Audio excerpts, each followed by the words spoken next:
কাজ করেছি। আমি কলেজ ভবন করে দিয়েছি, মসজিদ করে দিয়েছি, স্কুলে করে দিয়েছি।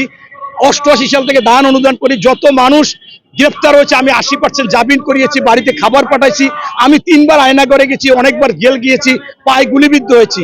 এরপরও মনোনয়ন নিয়ে অনেক সময় অনেক কিছু হয়।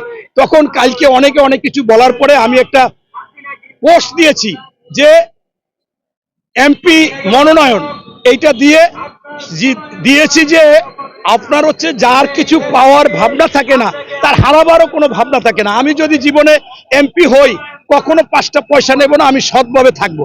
এখন যদি আমি না পাই তাহলে তো কোনো অসুবিধা নেই, তারপরও কাজ করা যাবে, উপকার করা যাবে, জনকল্যাণমূলক কাজ করা যাবে, কম আর বেশি। কিন্তু আমি ন্যায় ও সত্য প্রতিষ্ঠা করতে চাই।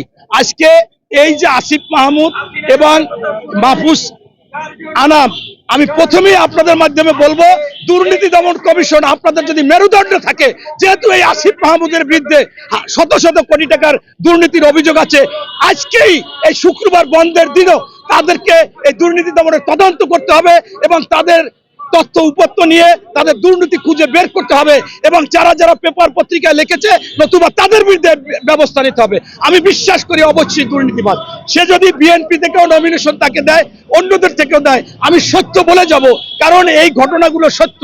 এই সত্য কথা বলতে হবে। আজকে এই আসিফ মাহমুদের এত লোভ কেন?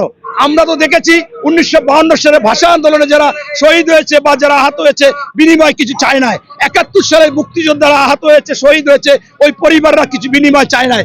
আমি নিজে 90 সালে স্বৈরাচার বিরোধী আন্দোলন করেছি, গুলিবিদ্ধ হয়েছি, জেল খেটেছি, আমরা বিনিময় কিছু চাই নাই। 24-এও আমার সন্তানকে নিয়ে আমি আন্দোলন সংগ্রাম করেছি, আমরা তো বিনিময় কিছু চাই নাই।